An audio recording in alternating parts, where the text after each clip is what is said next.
Hello दोस्तों, आपका स्वागत है मेरे ऑफिशियल चैनल एस के लर्निंग पॉइंट पर।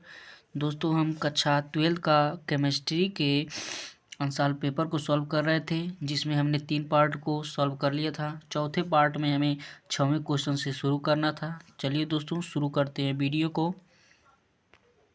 देखिए 6वां क्वेश्चन हमारा, यानी कि 6वां का क्वेश्चन हमारा कह रहा है, एक जलीय विलयन जिसमें, यानी कि कोई एक जलीय विलयन है जिसमें 12.48 ग्राम बेरियम क्लोराइड, यानी कि किसी जलीय विलयन में 12.48 ग्राम बेरियम क्लोराइड 1.0 किग्रा जल में घुला है।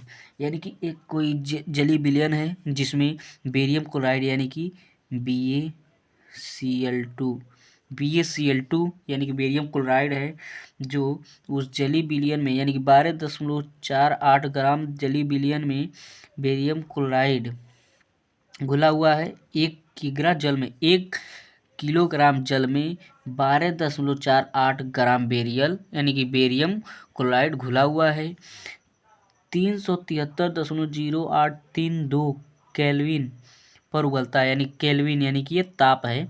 केल्विन ताप पर उबलता है बेरियम क्लोराइड के वियोजन की मात्रा की गणना कीजिए। हमें वियोजन की गणना की मात्रा करना है, यहाँ पर देखिए केवी का मान दिया है 0.52 kg पर मोल, और बेरियम क्लोराइड का मोलर द्रव्यमान दिया है 208.34। चलिए दोस्तों, इसे सॉल्व करते हैं। तो देखिए ये हमारा 6वां क्वेश्चन का क है। देखिए इसमें क्या हमें दिया है, तो हमें देखिए इसमें दिया है एक जलीय विलयन जिसमें 12.4 ग्राम बेरियम क्लोराइड, यानी कि विलेय का भार हमें दे दिया है। यानी कि हमारा विलेय है, यानी कि जो घुला हुआ है उसे हम लोग जो घुल यानी कि जल में घुलता है उसे हम लोग विलेय कहते हैं। तो हमें विलेय का भार देखिए 12.48 दिया है, तो लिखेंगे विलेय का भार, हमारा विलेय का भार यानी कि W बराबर दिया है 12.48 ग्राम दिया है। और देखिए 1 किग्रा जल, यानी कि हमें आयतन का मान दिया है। विलायक का द्रव्यमान, विलायक का द्रव्यमान, यानी कि जिसमें विलायक का द्रव्यमान होगा, जिसमें घुलता है वो हमारा विलायक होता है, और जो घुलता है वो हमारा विलेय होता है। तो यानी कि जल में घुला है तो हमारा विलायक है। विलायक हमारा यानी कि विलायक हमारा 1 kg दिया है, यानी कि 1 किलोग्राम जल में। अब देखिए कह रहा है 373.0832 केल्विन ताप पर, यानी कि विलयन का हमें क्वथनांक दे दिया है ताप पर। विलयन का क्वथनांक है,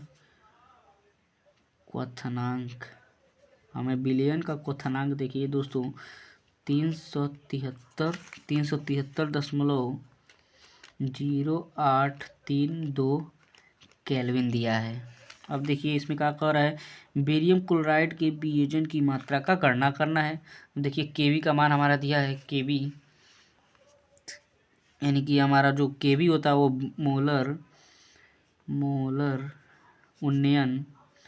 मोलर उन्नयन स्थिरांक होता है। यानी कि जो हमारा ये केवी का मान दिया है दोस्तों, ये हमारा मोलर उन्नयन स्थिरांक होता है। केवी हमें दिया है 0.52 kg पर मोल दिया है। और देखिए हमें बेरियम क्लोराइड का मोलर द्रव्यमान दिया है, तो लिखेंगे BaCl2 का मोलर द्रव्यमान हमें दिया है 208.34 ये हमें दिया है। अब चलिए हमें इसमें देखिए निकालना क्या है, बेरियम क्लोराइड के वियोजन की मात्रा की गणना करना है। तो चलिए दोस्तों, पहले हम अपना फार्मूला लिखते हैं। तो हमारा फार्मूला होता है Tb माइनस टीबी नॉट, यानी Tb माइनस टीबी नॉट बराबर हमारा आई के बी एम होता है। जहाँ जहाँ लिखेंगे ये जो हमारा आई होता है, आई हमारा ये क्या नाम है, वियोजन की मात्रा हो जाएगी। वियोजन की मात्रा जो हमें निकालना है, तो हो जाएगी वियोजन की मात्रा हो जाएगी। और ये हमारा केबी तो हमने यहाँ पर लिखा ही है। केबी मोलर उन्नयन स्थिरांक, यानी कि हमारा केबी मोलर उन्नयन स्थिरांक है। और ये जो ये यम है, ये हमारा मोललता है। मोललता, यम हमारा मोललता है। तो चलिए दोस्तों देखिए, ये हमारा हो जाएगा Tb माइनस टीबी नॉट बराबर आई गुणे केबी गुणे, देखिए मोलरता का हमारा फार्मूला होता है, हम लोग जानते हैं। मोललता का दोस्तों हमारा फार्मूला होता है विलेय के मोलों की संख्या या विलेय के मोल बटा विलायक का द्रव्यमान केजी में। यही हमारा मोललता का फॉर्मूला होता है। ये विलायक का आयतन होता है, आयतन विलायक का आयतन होता है केजी में। यही हमारा मोललता का फॉर्मूला होता है। तो यहाँ पर हम लिख देंगे मोललता का फार्मूला विलेय का मोल या विलेय के मोलों की संख्या बटा विलायक का आयतन केजी में। ये हमारा इसका फार्मूला हो जाएगा। अब देखिए हमारा हो जाएगा टीबी माइनस टीबी नॉट बराबर आई हो जाएगा गुणे केबी का केबी हो जाएगा गुणे, देखिए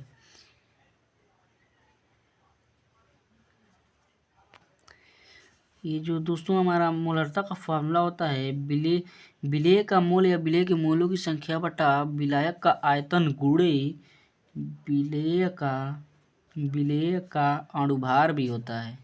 हमने अणुभार नहीं लिखा था, सॉरी दोस्तों। ये हमारा विलेय का अणुभार भी इसमें होगा। ये हमारा विलेय का अणुभार भी इसमें हो जाएगा। अब देखिए इसमें हम अपना मान रखते हैं। देखिए विलेय का मोल,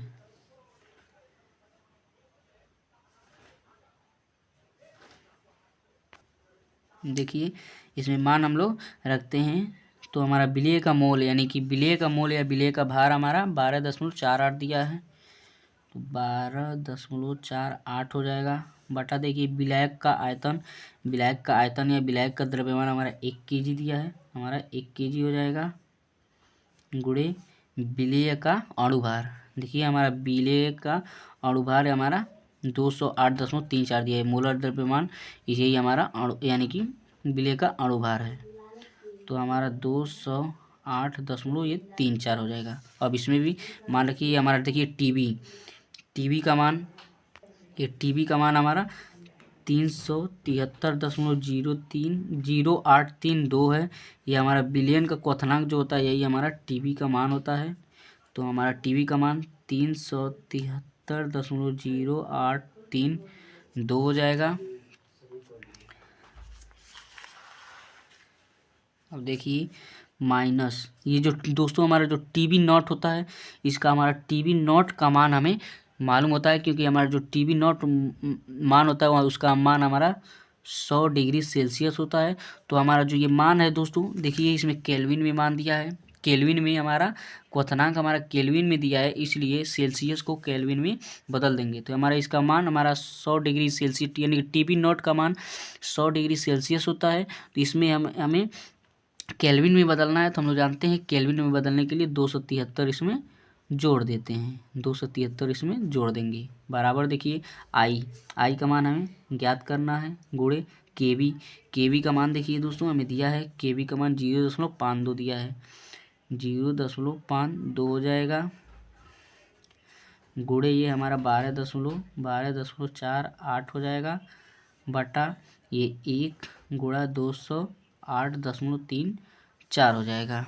अब देखिए ये हमारा 373.0832 माइनस ये हमारा 273 और 100 हमारा 373 हो जाएगा बराबर। देखिए अब देखिए ये हमारा आई हो जाएगा गुणे जब इन दोनों का आपस में इनके यानी कि 0.52 गुणे 12.48 का आपस में जब गुणा करेंगे दोस्तों तो ये हमारा हो जाएगा 6.4896। इन दोनों का जब आपस में गुणा करेंगे तो नीचे का गुणा एक में करेंगे तो ये हमारा 208.34 ही बच जाएगा।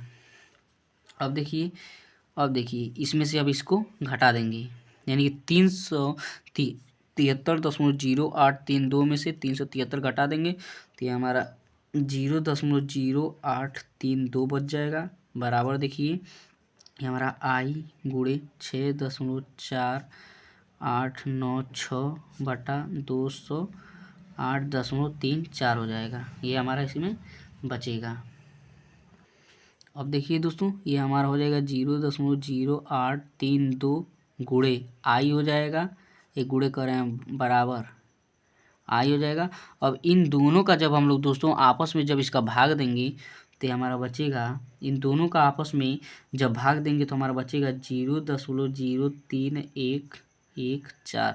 इसे आप लोग भाग करते रहेगा दोस्तों, क्योंकि पेपर में आपको भाग स्वयं ही करना पड़ेगा। हमें यहाँ पर कैलकुलेटर से कर लेना है भाग, यहाँ आपको पेपर में अपने मन से ही करना पड़ेगा। तो आप लोग अच्छे से इसे भाग देते रहिएगा। अब देखिए आई बराबर हमारा हो जाएगा, आई बराबर हमारा हो जाएगा 0.0832 बटा 0.03114।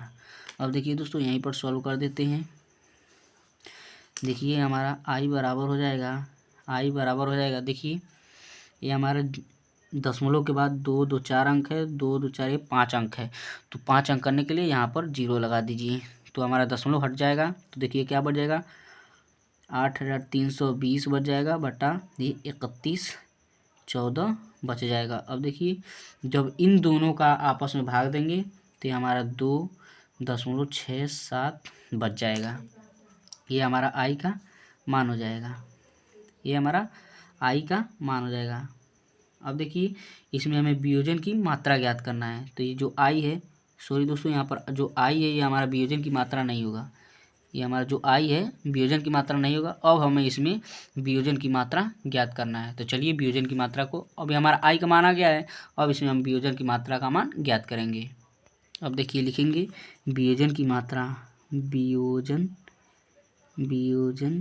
की मात्रा, हमें वियोजन की मात्रा का गणना करना है। तो वियोजन की मात्रा का एक शॉर्ट फार्मूला होता है दोस्तों, जिसे हम लोग लिखवा रहे हैं, उसे अल्फ़ा से प्रदर्शित करते हैं। अल्फ़ा बराबर हमारा i-1 होता है बटा n-1 होता है। यहीं पर मान रखेंगे हमारा आंसर आ जाएगा। देखिए यहाँ पहले हम BaCl2 के इसमें तोड़ेंगे, तो BaCl2 को तोड़ेंगे तो ये हमारा BaCl2 आ जाएगा Ba+2 प्लस Cl माइनस, यही हमारा आएगा इसे तोड़ने पर। तो हमें n का मान, इसमें n का मान हमें ज्ञात करना है, तो n का मान ज्ञात करने के लिए जो इसमें इन दोनों पर आयन होते हैं उन आयन को जोड़ लेते हैं तो हमारा n का मान निकल जाता है। तो n बराबर हमारा ये 2 है और यह 1 है, तो हमारा n बराबर मान 3 हो जाएगा। यानी कि जो भी विलेय होता है दोस्तों, विलेय को पहले उसको तोड़ते हैं, और जब उसको तोड़ते हैं तो जितना हमारे उसके ऊपर आयन होता है उस आयन को जोड़ देते हैं, वही हमारा n का मान हो जाता है। दोस्तों देखिए n का मान हमारा आ गया, अब यहाँ पर मान रखेंगे हमारा आंसर आ जाएगा। देखिए तो हमारा अल्फ़ा बराबर यानी कि वियोजन की मात्रा बराबर आई का मान हमने निकाला है 2 दशमलव, देखिए यहाँ पर आई का मान हमने निकाला था, आई का मान देखिए यहाँ पर आई का मान हमारा 2.67 आया है। तो आई का मान यहाँ पर रख दीजिए, आई का मान हमारा 2.67 -1 बटा n का मान 3 -1, ये हमारा बचा। तो अल्फ़ा बराबर हो जाएगा, इसमें से एक घट जाएगा तो 1.67 बच जाएगा बटा ये हमारा 2 बच जाएगा। अब इसे 2 से काट दीजिए, तो अल्फ़ा बराबर हो जाएगा 2 से काटेंगे तो 2 अट्ठे 16, तो हमारा दशमलव में हो जाएगा 2 अट्ठे 16 8, और 2 से काटेंगे 2 तिहाई 6, 1 बचा 2 पच्चे 10। ये हमारा अल्फ़ा का हमारा मान दशमलव, यहाँ पर 0 भी लगा दीजिए, 0.835, यही हमारा इसका आंसर हो जाएगा। यही हमारा इसका आंसर हो जाएगा दोस्तों, यही हमारा इसका आंसर है। चलिए दोस्तों अगले क्वेश्चन पर चलते हैं, इसे आप लोग अच्छे से नोट डाउन करते रहिएगा। ये हमारा आंसर आ गया, राइट आंसर हमारा 0.03 यानी कि 0.835 है, यही हमारा आंसर है। चलिए अगला क्वेश्चन देखिए हमारा क्या कर रहा है। अब देखिए इसमें अथवा वाला क्वेश्चन क्या कर रहा है। इसमें हमारा अथवा क्वेश्चन दिया है NaCl का, यानी कि NaCl का 1.2% बिलियन ग्लूकोज के 7.2% बिलियन के सम पराशरी है। NaCl बिलियन के 1/2 गुणांक की गणना कीजिए। हमें 1/2 गुणांक की गणना करना है। तो चलिए दोस्तों इसे भी सॉल्व करते हैं।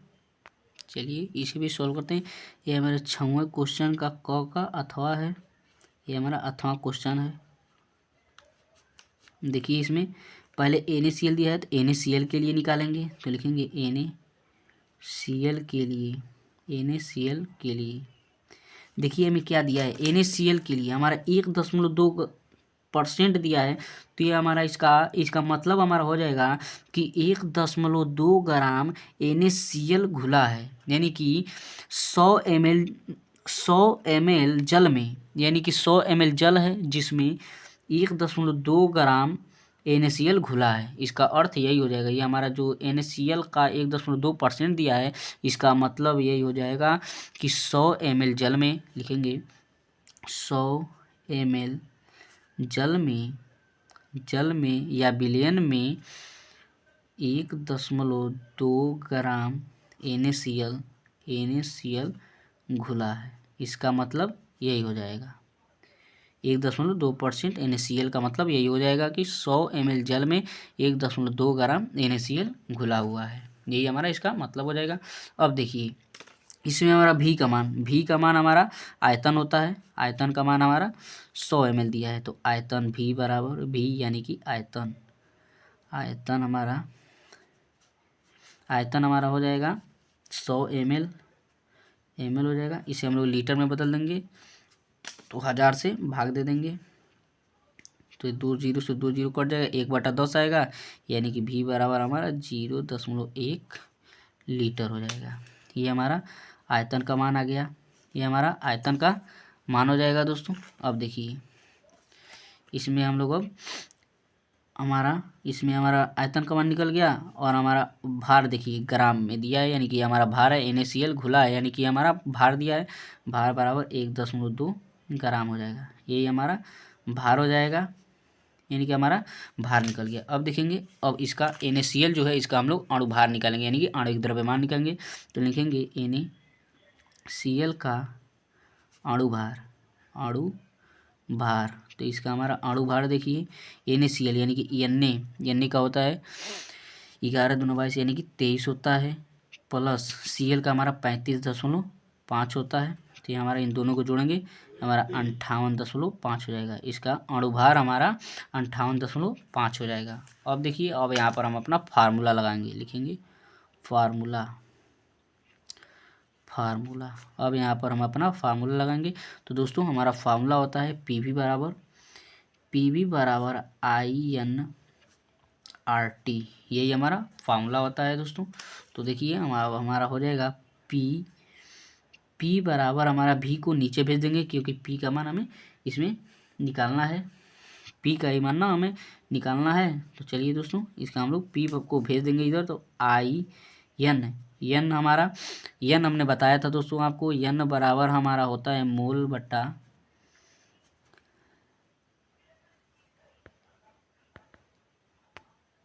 n हमारा मोल होता है,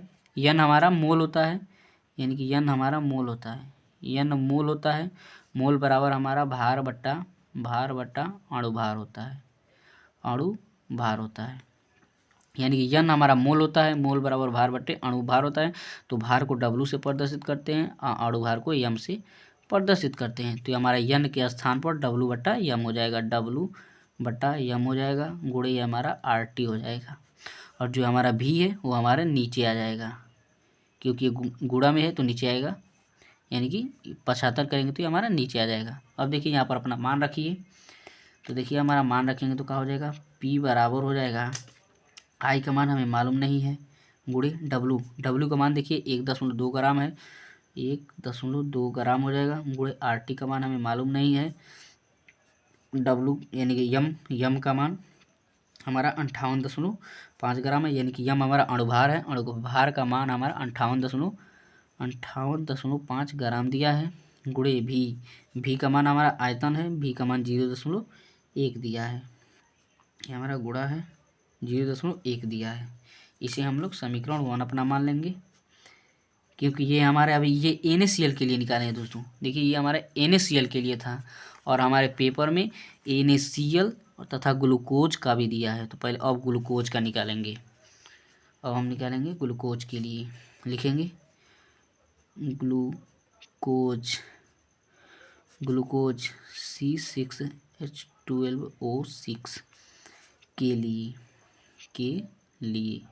अब ग्लूकोज के लिए निकालेंगे। तो इसका भी सेम मतलब वही हो जाएगा कि 100 ml जल में 7.2, क्योंकि देखिए यहाँ पर 7.2 दिया है, 7.2 ग्राम ग्लूकोज घुला है, ये हमारा हो जाएगा। और इसमें सेम उसी प्रकार हमारा भी यानी कि आयतन हो जाएगा, आयतन 100 ml हो जाएगा। तो 100 ml को लीटर में बदलेंगे तो 0.1 लीटर हो जाएगा। और यहाँ पर हमारा डब्लू यानी कि भार हमारा 7.2 ग्राम हो जाएगा, ये हमारा भार हो जाएगा 7.2 ग्राम। यहीं पर सॉल्व कर देते हैं दोस्तों, यहीं पर इसे सॉल्व कर देते हैं। हमारा भार हमारा 7.2 ग्राम हो गया। अब देखिए, अब हम ग्लूकोज का आणविक द्रव्यमान निकाल देंगे, यानी कि C6H12O6 का अणुभार निकालेंगे, का अणुभार जिस प्रकार NaCl का जो पार्ट हम निकाले हैं उसी प्रकार इसका भी हमें निकालना पड़ेगा। तो इसका पे निकालेंगे तो कार्बन का हमारा 12 होता है, 12 गुणे 6 प्लस ये 1 गुणे 12 प्लस हमारा 8 दूना 16, 16 गुणे 6 हो जाएगा। तो देखिए हमारा 12 का गुणा 6 में करेंगे तो 6 दूना 12 का 2 हासिल 1, 6 का 9 6 1 7, 12 6 का 72 हो जाएगा, प्लस 12 हो जाएगा, प्लस 6 का 16 में गुणा करेंगे तो 6 का 36, 6 हासिल 3 बचेगा, 6 का 9 6 3 9, यानी कि 16 6 96 हो जाएगा।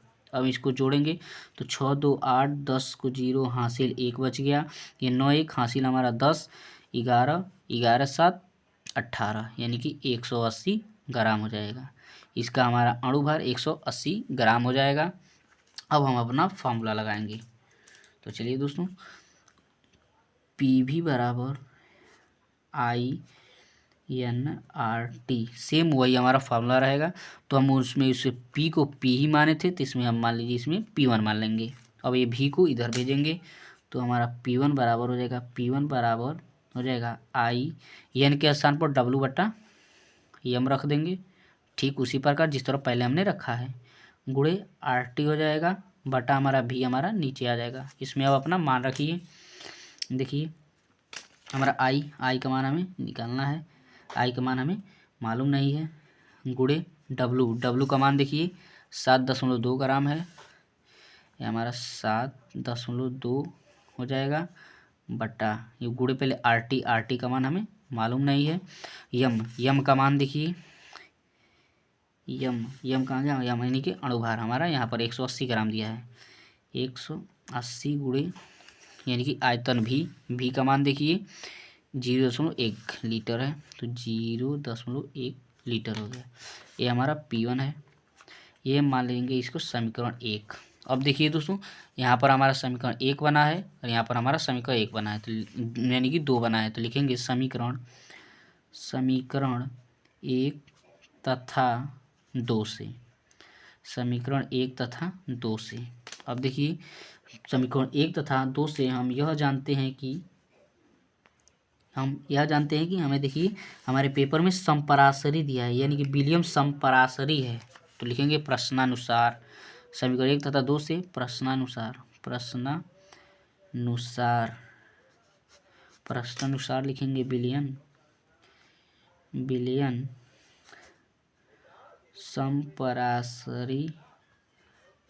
समपराशरी है। तो विलियम जब समपराशरी है तो हमारा P बराबर P1 हो जाएगा। तो P का मान देखिए, हमारा P का मान है, P का मान हमारा हो जाएगा I गुणे 1.2, यहाँ पर देखिए यही है, गुणे RT बटा 58.5 गुणे 0.1 बराबर P1 का मान देखिए यहाँ पर है, हो जाएगा I गुणे 7.2 गुणे RT बटा 180 गुणे 0.1, यही हमारा है, इसी को सॉल्व करना है। अब देखिए 0.1 से 0 खत्म हो गया, RT से RT खत्म हो गया।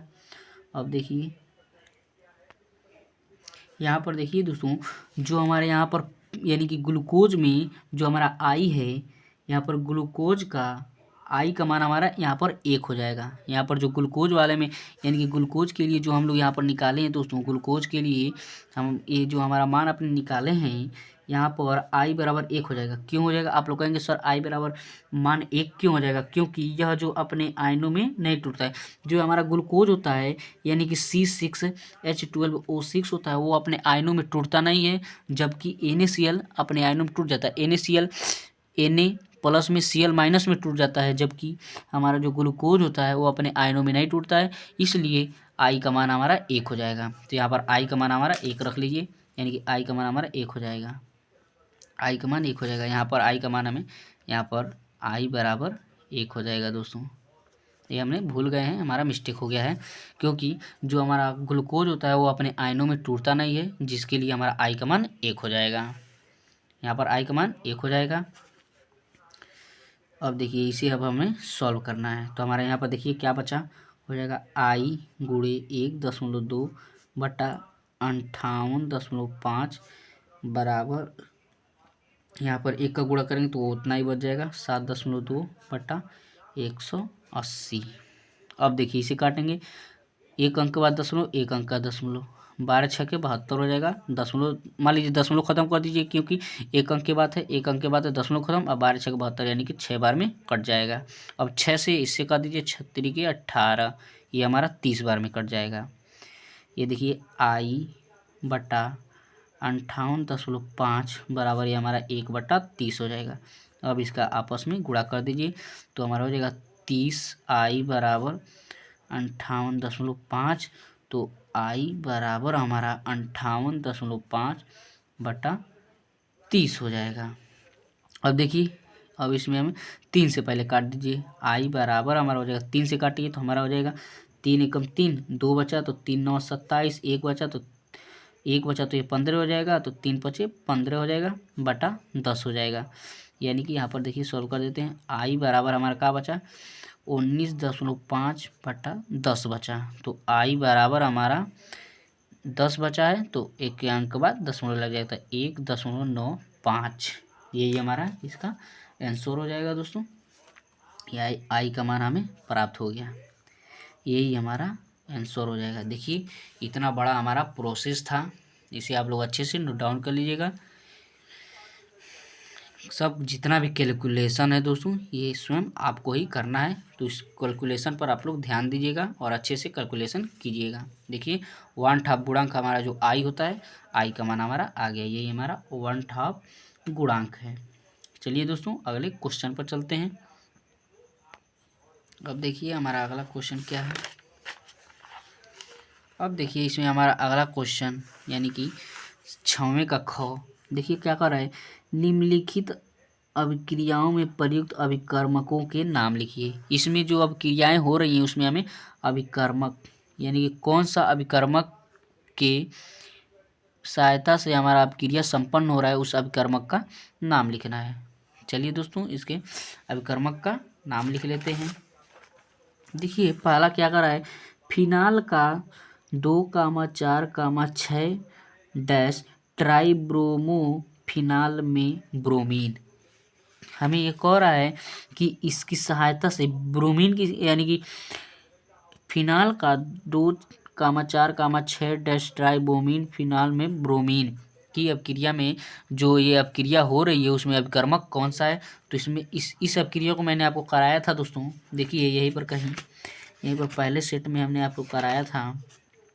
पहले सेट में देखिए यहाँ पर देखिए दोस्तों, ये जो ब्रोमीन जल है यही हमारा इसमें अभिकर्मक का काम करेगा। ये अभिक्रिया आपको कराया था। देखिए फिनाल भी इसमें दिया है, यही अभिक्रिया हो जाएगा यानी कि पहले में हमारा अभिकर्मक हमारा ब्रोमीन जल हो जाएगा।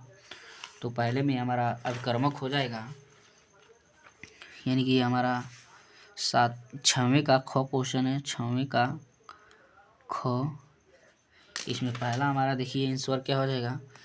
पहला हमारा इसमें आंसर हो जाएगा ब्रोमीन यानी कि Br2 जल। ब्रोमीन जल हमारा पहले का आंसर हो जाएगा। इसमें हमारा जो अभिकर्मक है ब्रोमीन जल हो जाएगा यानी कि पहले में ब्रोमीन जल हमारा आंसर हो जाएगा। अब देखिए दूसरा में क्या कर रहा है, बेंजील एल्कोहल से यानी कि बेंजीन जो बेंजीन एल्कोहल होता है, बेंजीन अल्कोहल से बेंजोइक अम्ल में परिवर्तन यानी कि बेंजीन एल्कोहल से हमारा बेंजोइक अम्ल बन रहा है।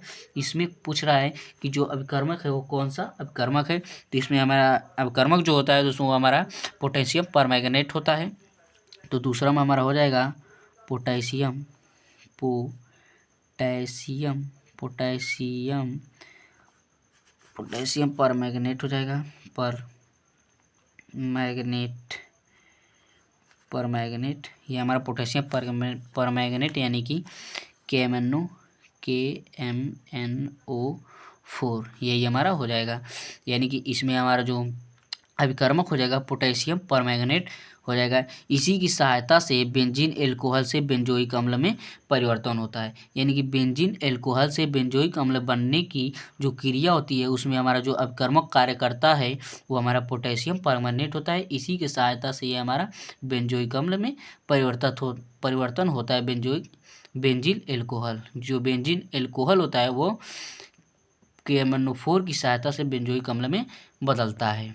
ये हमारा दूसरा हो जाएगा। अब देखिए इसमें तीसरा, ये हमारा तीसरा है। तीसरा अब क्रिया देखिए, तीसरा हमारा प्रोपेन डैश 2 डैश आल का प्रोपीन में निर्जलन यानी कि जो हमारा ये तीसरा कौन है प्रोपेन डैश 2 डैश आल का प्रोपीन में निर्जलन, इसमें प्रोपीन में बदलता है। तो इसमें कौन सा अभिकर्मक लगेगा। तो इसमें हमारा जो अभिकर्मक होता है दोस्तों वो हमारा H3PO4 होता है। H3PO4 होता है। इसमें हमारा जो जिसकी सहायता से हमारा ये प्रोपीन में निर्जलीकरण होता है यानी कि बदलता है उसमें अभिकर्मक हमारा H3PO4 होता है जो हमारा 85% होता है।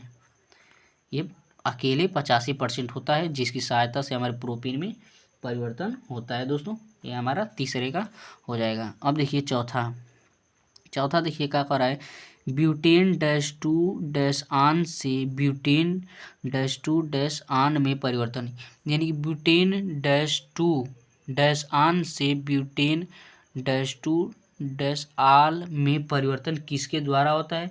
तो ये हमारा दोस्तों यानी कि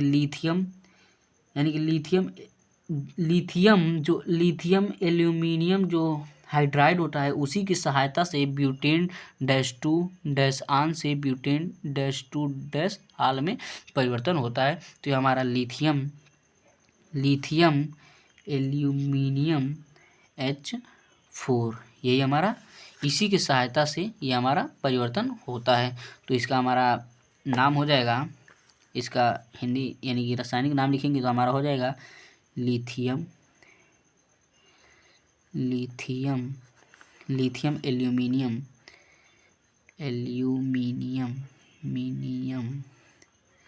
हाइड्राइड ड्राइड, ये हमारा इसका हाइड्राइड हो जाएगा, लिथियम एल्युमिनियम हाइड्राइड हो जाएगा। ये हमारा इसी की सहायता से ब्यूटेन डैश टू डैश आन से ब्यूटेन टू आल में परिवर्तन होगा। अब देखिए पांचवा क्या कह रहा है, पांचवा कह रहा है प्राथमिक अम्ल का, जो हमारा प्राथमिक अम्ल होता है वो कार्बोक्सिलिक अम्ल में ऑक्सीकरण होता है, वो किसके द्वारा होता है, यानी कि प्राथमिक अम्ल का कार्बोक्सिलिक अम्ल में ऑक्सीकरण किस अभिकर्मक के द्वारा होता है। तो ये दोस्तों ये हमारे पोटेशियम परमैंगनेट की सहायता से ही होता है। तो इसमें भी हमारा ऑप्शन यानी कि आंसर यानी कि अभिकर्मक पोटेशियम परमैंगनेट ही हो जाएगा। पोटेशियम पोटेशियम परमैंगनेट ही हो जाएगा, मैग्नेट इसमें पोटेशियम परमैंगनेट यानी कि KMnO4 ही इसमें भी हो जाएगा। ये हमारा पांचवा हो गया, ये हमारा क्वेश्चन। अब देखिए अगला क्वेश्चन हमें इसमें अथवा हम क्या कर रहे हैं, निम्नलिखित पर संक्षिप्त टिप्पणी लिखिए। इसमें अब इस पर हमें संक्षिप्त टिप्पणी लिखना है। तो देखिए पहला हमारा क्या कर रहा है, पहला हमारा कर रहा है राइमर टिमान अपक्रिया, जो राइमन टिमार अपक्रिया होती है उस पर हमें संक्षिप्त टिप्पणी लिखना है। तो चलिए दोस्तों इस पर हम लोग संक्षिप्त टिप्पणी लिखते हैं। देखिए दोस्तों ये हमारे छवें का कौ राइमन टिमान अपक्रिया का संक्षिप्त टिप्पणी लिखना था। तो देखिए हमारा राइमन टिमान अपक्रिया होता क्या है, तो क्लोरोफार्म को सांद्र क्षार यानी कि जो हमारा क्लोरोफार्म यानी कि CHCl3 जो होता है, क्लोरोफार्म का फार्मूला दूसरों CHCl3 होता है। तो CH3 यानी कि क्लोरोफार्म को सांद्र क्षार तथा फिनाल के साथ, यानी कि जो हमारा फिनाल यानी कि क्या नाम है इसका, क्लोरोफार्म जो होता है दोस्तों उसको सांद्र क्षार यानी कि सांद्र क्षार तथा फिनाल के साथ 60 से 70 डिग्री सेल्सियस पर गर्म करने पर, यानी कि क्लोरोफार्म को सांद्र क्षार तथा फिनाल के साथ 60 से 70 डिग्री सेल्सियस ताप पर गर्म करने पर आर्थोसैलिसिल यानी जो हमारा आर्थोसैलिसिल होता है एल्डिहाइड का निर्माण होता है। क्लोरोफार्म को सांद्र क्षार तथा यानी कि क्लोरोफार्म को सांद्र क्षार तथा फिनाल के साथ 60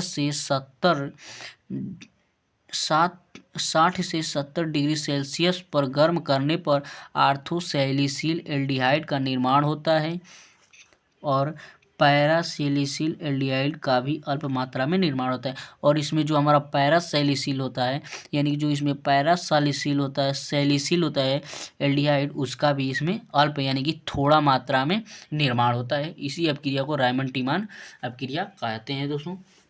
अब दोस्तों अब क्रिया कम लिखे चलेगा लेकिन आपको रिएक्शन एकदम 100% ही लिखना है। तो देखिए इसमें हमारा रिएक्शन यानी कि क्लोरोफार्म, ये हमारा क्लोरोफार्म है CHCl3, ये हमारा क्लोरोफार्म है प्लस क्लोरोफार्म को सांद्र फिनाल के साथ, ये हमारा फिनाल हो गया यानी कि बेंजीन रिंग बना लेंगे और उसके ऊपर OH लगा देंगे तो ये हमारा फिनाल का फार्मूला होता है।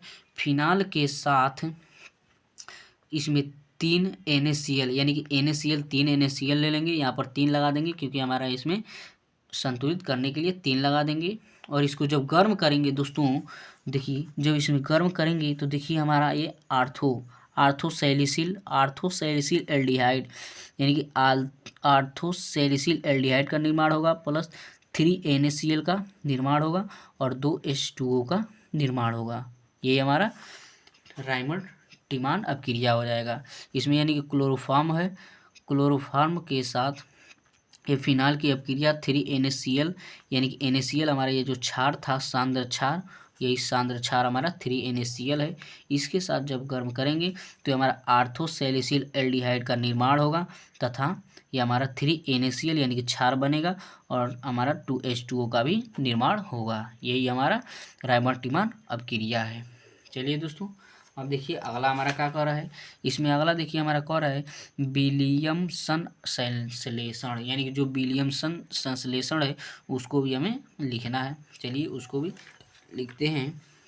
ये देखिए विलियमसन संश्लेषण, देखिए ये क्या कर रहा है, जब एल्किल एल्डिहाइड को यानी कि जब एल्किल हैलाइड की क्रिया यानी जो हमारा एल्किल हैलाइड होता है जब उसकी क्रिया सोडियम फिनॉक्साइड के साथ कराया जाता है, यानी कि जब यानी कि जब एल्किल हैलाइड यानी जो हमारा एल्किल हैलाइड RONA होता है, जब उसकी क्रिया सोडियम फिनॉक्साइड यानी कि सोडियम फिनॉक्साइड यानी कि RONA के साथ RONA का साथ यानी कि जो हमारा एल्किल हैलाइड होता है दोस्तों RX होता है, जब उसकी क्रिया सोडियम फिनॉक्साइड यानी कि RONA के साथ जब कराया जाता है तो ईथर का निर्माण होता है। जब इसकी जब क्रिया कराया जाता है तो हमारा जो ईथर होता है वो प्राप्त होता है, बनता है, जिसमें एल्काक्साइड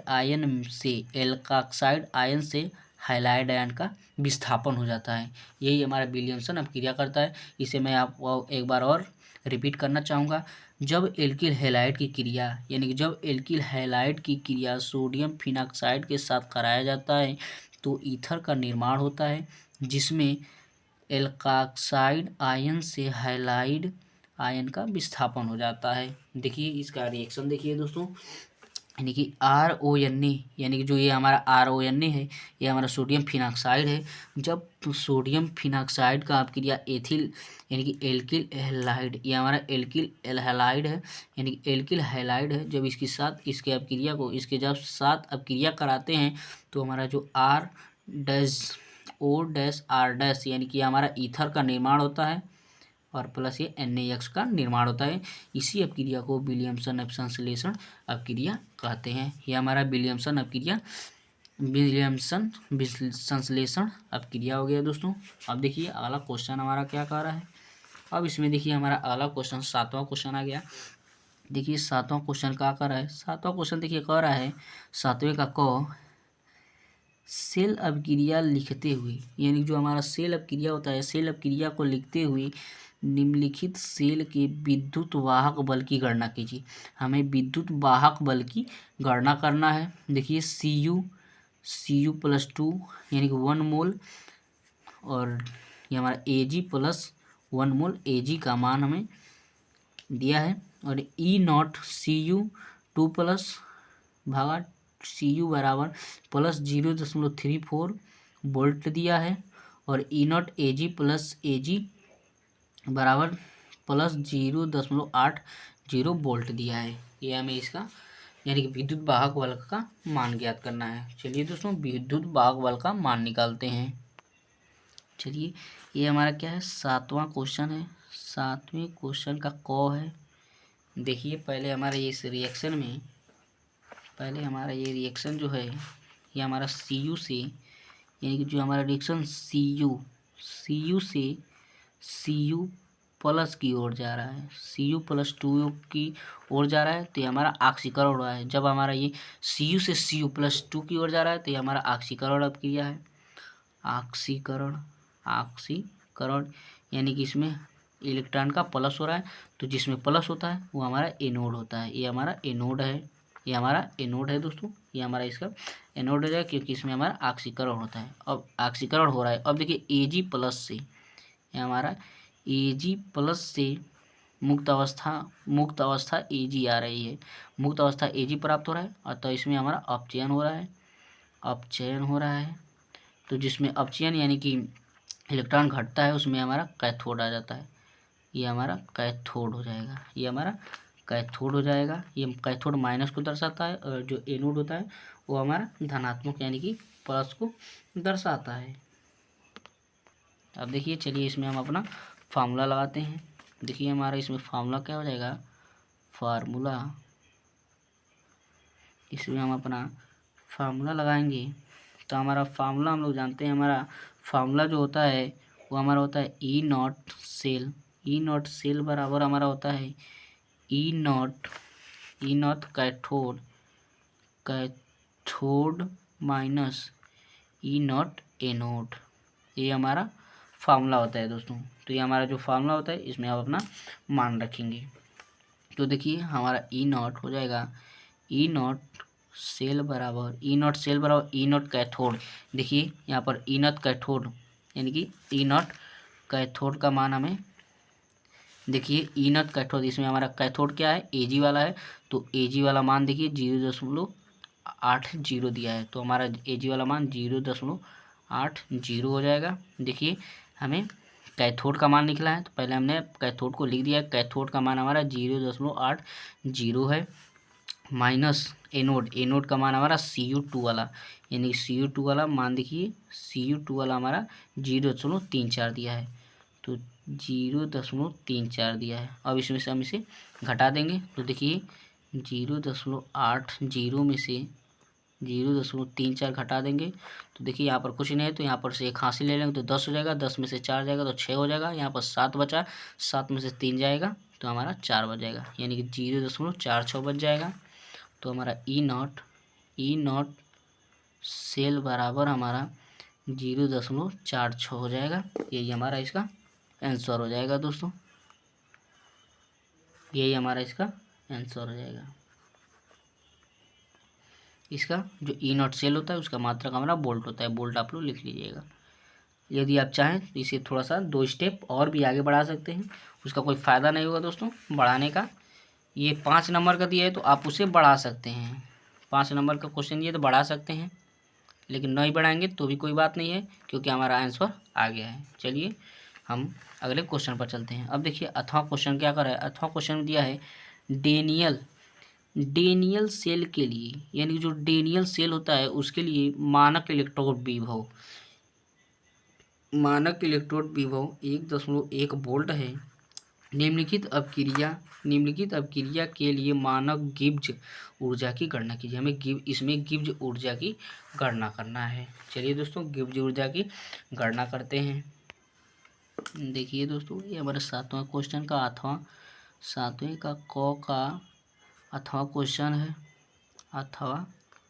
क्वेश्चन है। देखिए इसमें क्या कर रहा है, डेनियल सेल के लिए मानक इलेक्ट्रोड विभव, यानी जो हमारा मानक इलेक्ट्रोड विभव होता है वो हमारा ई नॉट सेल होता है। तो लिखेंगे ई नॉट सेल का मान दिया है, ई नॉट सेल का मान देखिए हमें 1.1 वोल्ट दिया है। अब देखिए क्या कर रहा है, निम्नलिखित अपक्रिया के लिए मानक गिब्ज ऊर्जा की गणना कीजिए, यानी कि जो हमारा गिब्ज ऊर्जा होता है वो डेल जी नॉट होता है। यही हमारा इसका मान हमें ज्ञात करना है। तो इसे हम लोग इसका मान पहले ज्ञात करेंगे। तो चलिए इसका हम फार्मूला लिखते हैं, क्या हमारा फार्मूला है। इसके लिए सबसे पहले अपना फार्मूला रखते हैं। तो दोस्तों हमारा ये जो हमारा गिब्ज अपक्रिया के लिए हमारा जो फार्मूला होता है वो आता है डेल जेड नॉट जेड, बार बार जेड कर रहे हैं, ये हमारा जी होगा, यानी कि डेल जी नॉट बराबर हमारा होता है minus N F E naught cell. ये हमारा फार्मूला होता है डेल जी नॉट बराबर minus N F E naught cell. ये हमारा फार्मूला होता है, जहाँ यानी कि जो हमारा एफ होता है ये हमारा फैराडे नियतांक होता है, यानी कि हमारा फैराडे नियतांक होता है। और हम लोग जानते हैं जो हमारा फैराडे नियतांक होता है एफ, उसका मान हमारा 96,500 होता है, यानी कि 9,650, यानी कि 96,500 इसका हमारा मान होता है, यानी कि 96,500 एक फैराडे बराबर 96,500 होता है दोस्तों।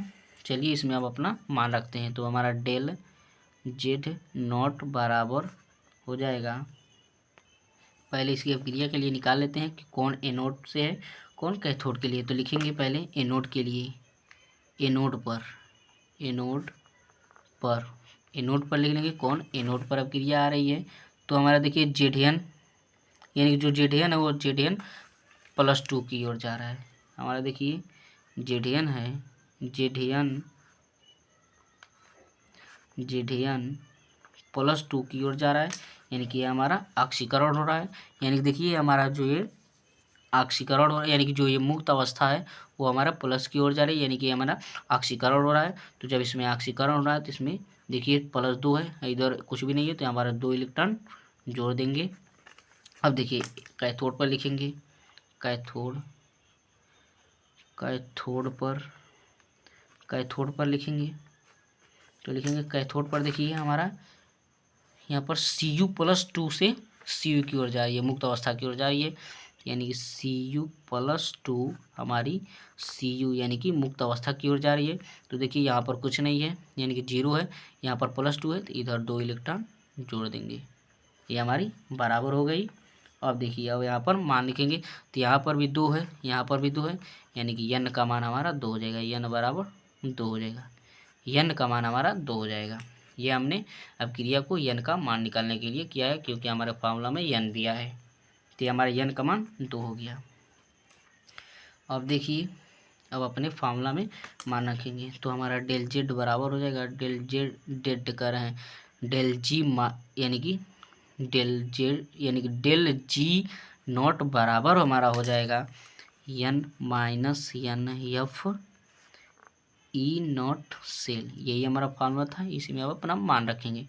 तो डेल जी नॉट बराबर माइनस n का मान 2 दिया है गुणे फैराडे, यानी कि 1 फैराडे का मान हमारे अभी को बताया 96,500 हो जाएगा, गुणे ई नॉट सेल, देखिए यहाँ पर ई नॉट सेल 1.1 दिया है, 1.1 है, इसी को हमें सॉल्व करना है, हमारा आंसर आ जाएगा। तो देखिए डेल जी नॉट बराबर -2 गुणे 96,500 गुणे ये 1.1 है, तो दशमलव हटाने के लिए 11/10 यानी कि नीचे एक 0 बढ़ा देंगे तो हमारा जो दशमलव है हट जाएगा। तो देखिए एक 0 से एक 0 इससे काट देंगे, डेल जी नॉट बराबर 2 -2 गुणे 96 50 गुणे 11 हो जाएगा। अब देखिए डेल जी नॉट बराबर -2 गुणे, अब 11 का गुणा इसमें कर देंगे तो 11 का 0 में करेंगे तो 0 हो जाएगा, 11 × 55 55 को 5 हो जाएगा, हासिल 5 बच जाएगा, 11 × 6 = 66 और 66 5 1 66 5 71 हो जाएगा, एक हाथ में बचा 7 हो जाएगा, और 11 9 99 हो जाएगा, 99 में 7 जुड़ेगा, 99 100 यानी कि 96 ही हो जाएगा, यानी कि 106 होगा, सॉरी दोस्तों 99 में 7 जोड़ेंगे तो हमारा 106 हो जाएगा, 99 में 7 जोड़ेंगे तो 106 हो जाएगा। अब इसमें 2 का गुणा करना है तो 2 का गुणा कर दे रहे हैं, डेल जी नॉट बराबर 2 का गुणा इसमें करेंगे तो देखिए 2 का गुणा 0 में करेंगे तो 0 हो जाएगा, 2 5 10 हो जाएगा, 10 को 0 हासिल 1 बच जाएगा, 2 1 कम 2 1 3 हो जाएगा, और ये 6 का गुणा 2 में 6 दूना 12 का 2 हासिल 1 बच गया, और 2 का गुणा 0 में होगा तो 0 यानी कि हासिल हमारा 1 बचा था, 2 1 कम 2, यही हमारा माइनस में, यानी कि हमारा इकाई दहाई सैकड़ा हज़ार 10,000 लाख 2,12,300 ये हमारा इसका मान हो जाएगा माइनस का, यही हमारा डेल जी नॉट का मान आ गया। इसका हमारा जो मात्रक होता है वो हमारा जूल प्रति मोल होता है। इसे आप लोग चाहें तो केजी में भी बदल सकते हैं, तो केजी में बदलने के लिए 1000 से भाग दे देंगे तो हमारा देखिए क्या हो जाएगा, डेल जी नॉट जब 1000 से भाग देंगे तो 2 0 कट जाएगा, और जो 1 0 बचेगा हमारा यहाँ पर दशमलव के रूप में लग जाएगा, तो हमारा हो जाएगा -2 1 2.3 गुणे 10⁻³ -3, या 0 काट दीजिए या सीधे ये 10⁻⁴ ये कहाँ से लिख दिए दोस्तों, ये नहीं होगा, यही हमारा 2 0 से कटा और 1 0 नीचे बचा तो यहाँ पर हमारा दशमलव लग जाएगा, यही हमारा इसका मान हो जाएगा, यानी कि 212.3 यानी कि 212.3 यही हमारा जूल प्रति मोल, यही हमारा इसका, तो यहाँ पर हमारा केजी आ जाएगा, केजी जूल प्रति मोल हो जाएगा, हमारा इसका जो मात्रक हो जाएगा केजी जूल प्रति मोल हो जाएगा, यही हमारा इसका आंसर हो जाएगा दोस्तों, इसे आप लोग अच्छे से नोट डाउन कर लीजिएगा। चलिए अगले क्वेश्चन पर चलते हैं। अब देखिए हमारा अगला क्वेश्चन इसमें यानी कि ख वाला क्वेश्चन आ गया। अब देखिए क्या होता है जब केवल रासायनिक समीकरण लिखना है, यानी कि इसका हमें केवल रासायनिक समीकरण लिखना है। चलिए इसका रासायनिक समीकरण लिखते हैं। देखिए हमारे 7वें का ख क्वेश्चन है, 7वें का ख क्वेश्चन है।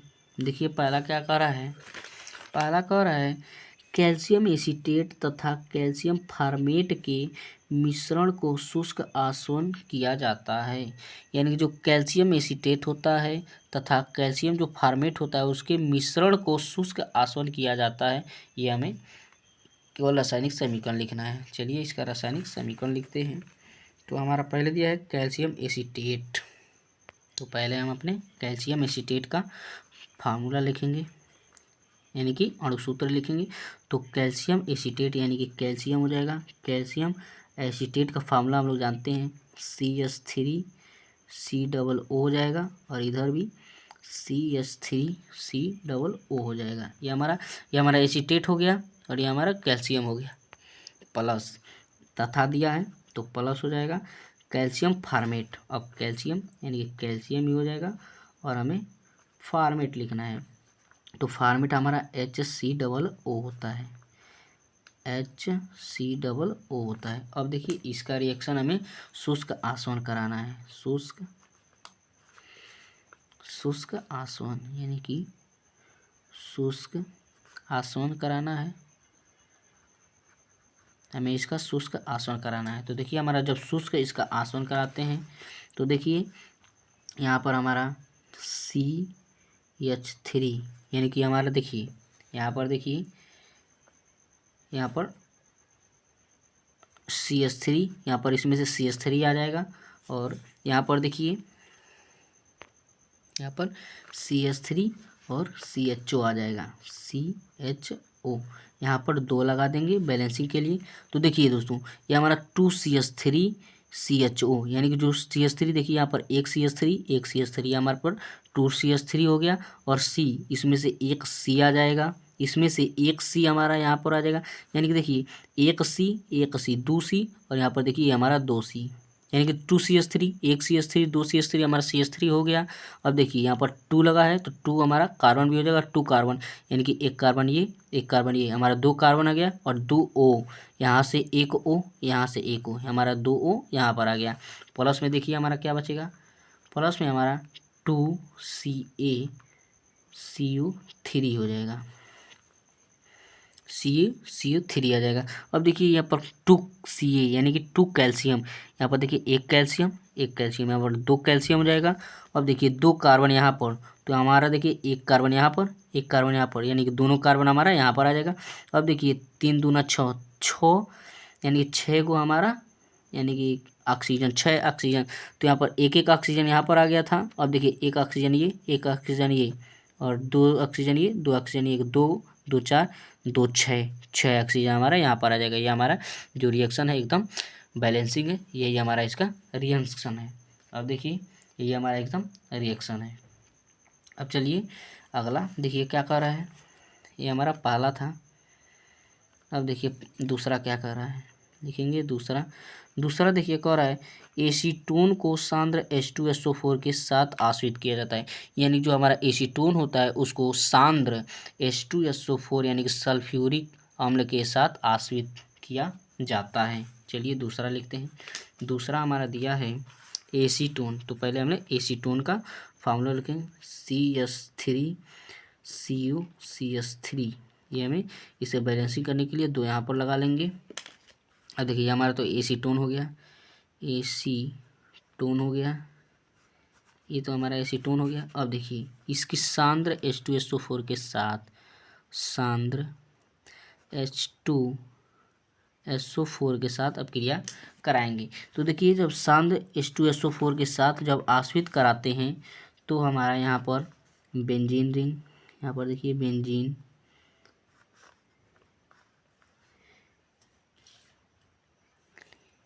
यहाँ पर हमारा मेसिटिलीन का निर्माण होता है, मेसिटिलीन, यहाँ पर बेंजीन रिंग, और यहाँ पर ऊपर CH3 यानी कि जो हमारा देखिए यहाँ पर यानी कि हमारा जो CH3 है यहाँ पर एक CH3 यहाँ पर आ जाता है, एक CH3 यहाँ पर आ जाता है, यहाँ पर एक CH3 आ जाता है।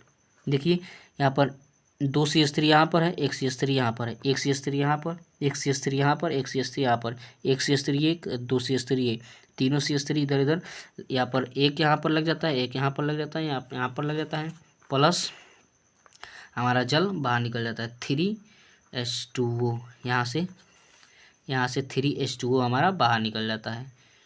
यहाँ पर H2 से क्रिया करके 3H2O हमारा बाहर निकल जाता है, यही हमारा बनता है। तो ये हमारा मेसिटिलीन होता है, ये हमारा मेसिटिलीन बनता है, मेसिटिलीन, यही हमारा मेसिटिलीन का निर्माण हो जाता है। ये हमारा दूसरा रिएक्शन हो गया दोस्तों। अब देखिए इसमें तीसरा रिएक्शन क्या कर रहा है। तीसरा रिएक्शन देखिए हमें क्या कर रहा है, क्लोरोफार्म के साथ, यानी जो हमारा क्लोरोफार्म होता है CHCl3 के साथ एसीटोन को क्षार की उपस्थिति में गर्म किया जाता है। तो देखिए क्लोरोफार्म के साथ एसीटोन को क्षार की उपस्थिति में गर्म करते हैं, यानी कि क्षार की उपस्थिति में गर्म करते हैं। तो पहले क्लोरोफार्म का फार्मूला लिखेंगे, CHCl3, ये हमारा क्लोरोफार्म है,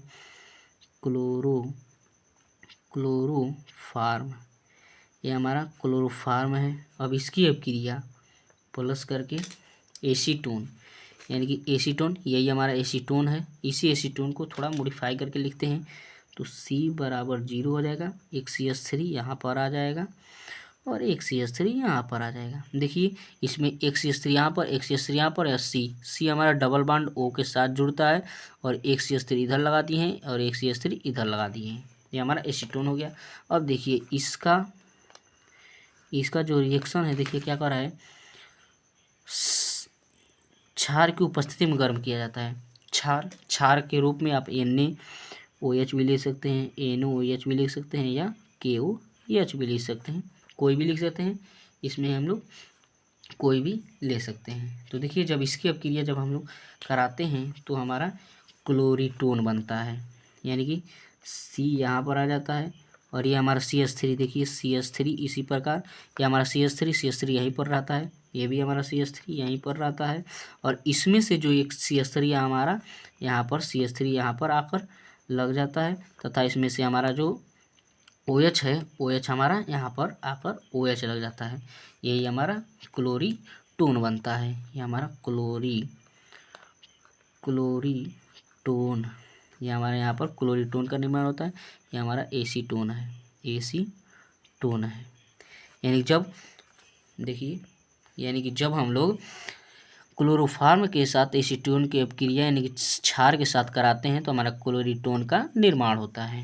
अब देखिए हमारा चौथा क्या कह रहा है, चौथा देखिए कह रहा है फार्मिक अम्ल को फेहलिंग विलयन के साथ गर्म करते हैं, यानी कि जो फार्मिक अम्ल हमारा होता है उसको फेहलिंग विलयन के साथ गर्म करते हैं। देखिए चौथा हमारा, यानी कि फार्मिक हमारा यानी कि C कर रहे हैं, HCOOH होता है, ये हमारा फार्मिक अम्ल होता है, फार्मिक अम्ल होता है, ये हमारा फार्मिक अम्ल हो जाएगा। इसकी अपक्रिया फेहलिंग विलयन, यानी कि हमारा फेहलिंग विलयन CHO2 लगा देंगे, ये हमारा फेहलिंग विलयन है, ये हमारा फेहलिंग विलयन हो जाएगा। जब देखिए इसकी जब अपक्रिया कराते हैं, जब इसकी अपक्रिया आपस में कराते हैं तो CH2O, यानी कि CH2O, इसमें से CH2O हमारा बनता है प्लस CO2 प्लस H2O का निर्माण होता है। यानी जब इसकी अपक्रिया यानी कि फार्मिक अम्ल की अपक्रिया फेलिंग विलयन के साथ करते हैं तो CH2O का निर्माण होता है तथा कार्बन डाइऑक्साइड का तथा जल का निर्माण होता है। और ये जो हमारा CH2O होता है ये हमारा लाल अवक्षेप देता है, लाल अवक्षेप, ये हमारा लाल अवक्षेप देता है दोस्तों। CH2O हमारा लाल अवक्षेप देता है। अब देखिए इसमें पांचवा रिएक्शन क्या कर रहा है। पांचवा रिएक्शन देखिए फॉर्मल्डिहाइड को NaOH के सांद्र विलयन के साथ गर्म किया जाता है, यानी जो फॉर्मल्डिहाइड होता है उसको NaCl के सांद्र विलयन के साथ गर्म किया जाता है। देखिए अब चलिए इसे सांद्र विलयन के साथ गर्म करते हैं।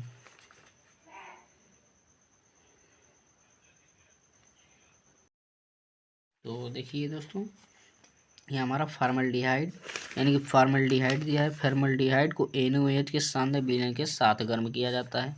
तो हमारा फॉर्मल्डिहाइड यानी कि HCHO यानी कि हमारा फॉर्मल्डिहाइड होता है, फॉर्मल्डिहाइड ये हमारा फॉर्मल्डिहाइड हो जाएगा प्लस NaOH के साथ NaOH यानी कि सोडियम हाइड्रोक्साइड, सोडियम, ये हमारा सोडियम हाइड्रोक्साइड होता है, हाइड्रोक्साइड होता है। ये हमारा सोडियम हाइड्रोक्साइड के साथ जब इसके साथ गर्म किया जाता है तो हमारा मेथिल एल्कोहल का निर्माण होता है। यानी कि इससे ये देखिए ये हमारा CH3 बन जाता है, CH3, यहाँ पर एक एच यहाँ से मिलकर CH3 और C एक हो जाएगा और CH3OH का निर्माण कर लेता है। यानी कि CH3OH ये हमारी कच्ची शराब होती है। ये methyl alcohol, methyl alcohol, alcohol का निर्माण कर लेता है। प्लस ये हमारा सोडियम फॉर्मेट भी बनाता है, यानी कि HCOO हो जाता है।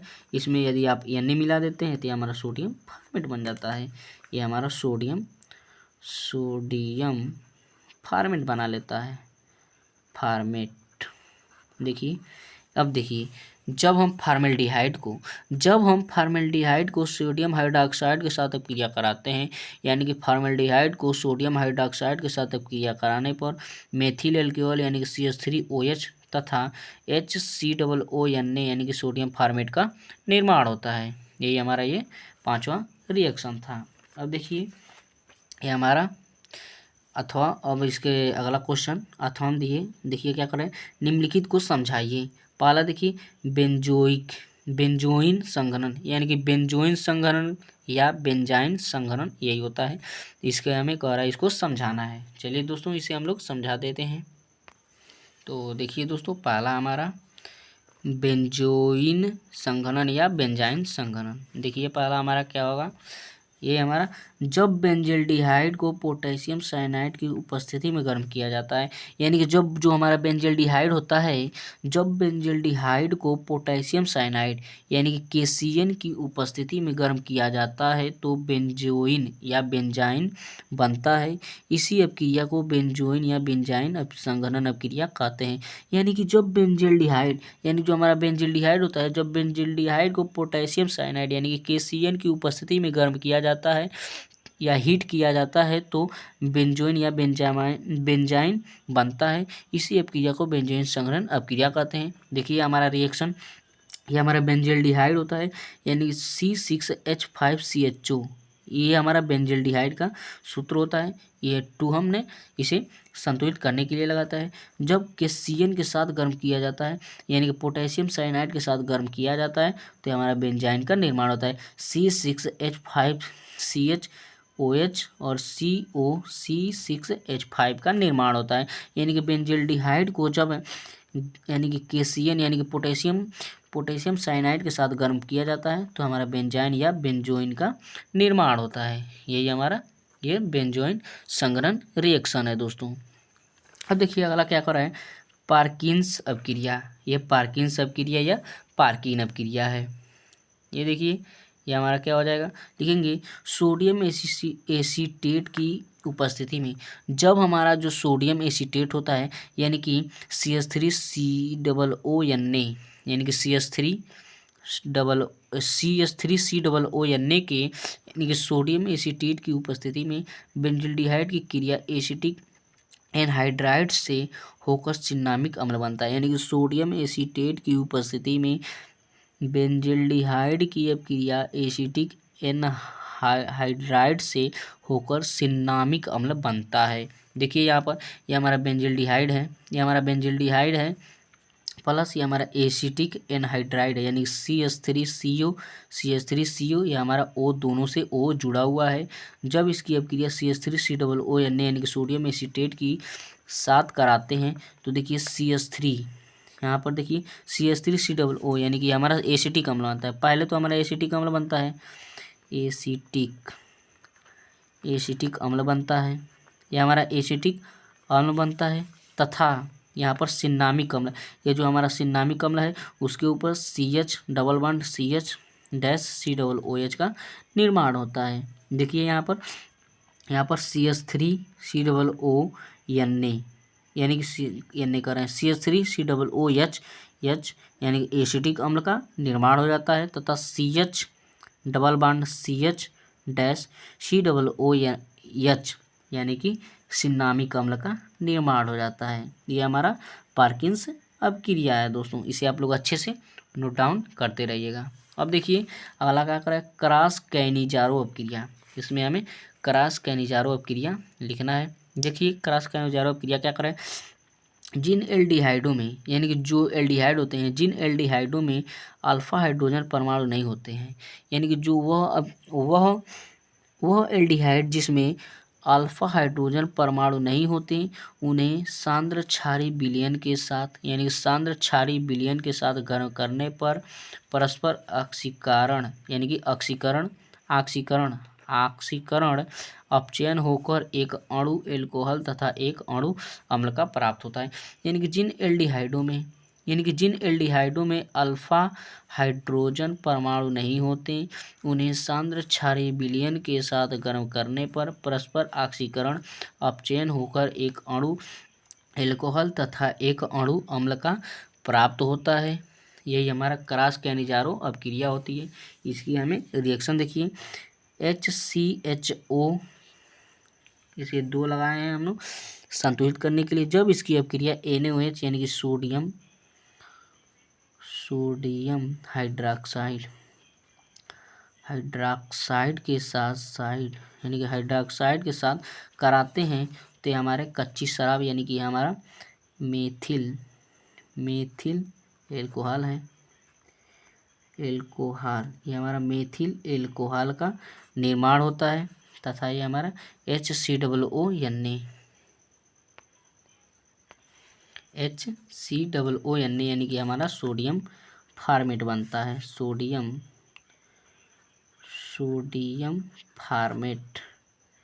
फार्मेट का निर्माण हो जाता है। और ये जो हमारा है, हमारा ये फॉर्मल्डिहाइड है। देखिए दोस्तों, जब फॉर्मल्डिहाइड की अभिक्रिया सोडियम हाइड्रोक्साइड के साथ यानी कि जब फॉर्मल्डिहाइड की अभिक्रिया सोडियम हाइड्रोक्साइड, ये याद रखिए इसमें अल्फा हाइड्रोजन परमाणु नहीं होना चाहिए, ये जब फॉर्मल्डिहाइड की अभिक्रिया सोडियम हाइड्रोक्साइड के साथ कराते हैं, तो मेथिल एल्कोहल यानी कि CH3OH का निर्माण होता है, तथा HCOONA यानी कि सोडियम फार्मेट का भी इसमें निर्माण होता है। यही हमारा क्रॉस कैनिजारो अभिक्रिया है। इसे आप लोग अच्छे से नोट डाउन करते रहिएगा दोस्तों। अब हमारा ये सेट खत्म हुआ। जय हिंद, मिलते हैं अगले वीडियो में। यदि आपको वीडियो अच्छा लगे तो चैनल को सब्सक्राइब करें तथा वीडियो को लाइक करें। हम अगले सेट के साथ जल्द ही मिलते हैं दोस्तों। जय हिंद, मिलते हैं अगले वीडियो में।